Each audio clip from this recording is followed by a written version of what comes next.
Hold up, Joseph II of Austria was one of the most ambitious rulers of the 18th century, remembered as both a reformer and a controversial emperor. Born on March 13, 1741, he was the eldest son of Empress Maria Theresa and Francis I of the Holy Roman Empire. As heir to a powerful dynasty, Joseph was educated in politics, law, and Enlightenment thoughts, which shaped his vision of kingship. When his father died in 1765, Joseph became Holy Roman Emperor, but real power remained with his mother until her death in 1780. After her passing, Joseph inherited full control over the Habsburgs' land and immediately set out to implement sweeping reforms. He believed in Enlightenment absolutism, where the monarchy used absolute power to promote progress and the welfare of the people. One of his most famous policy was the Edict of Toleration in 1781, which granted greater religious freedom to Protestants and Jews. He also attempted to centralize administration by reducing the influence of local nobles and standardizing laws across his vast empire. In 1781, Joseph issued the Serfdom patent, which abolished many restrictions on peasants by granting them personal freedoms, such as the right to marry, move, or pursue education without their lord's consent.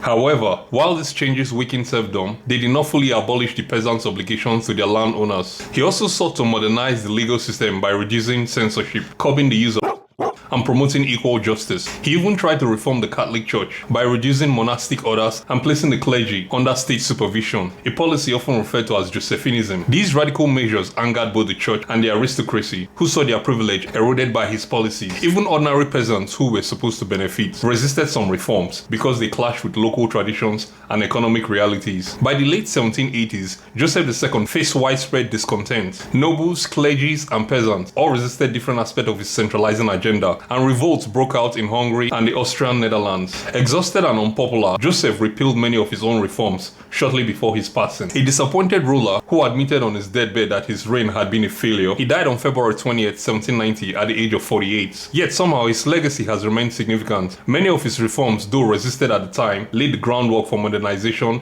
in the Habsburg lands. Historians remember him as a ruler of great vision, but also one who tried to accomplish too much too quickly.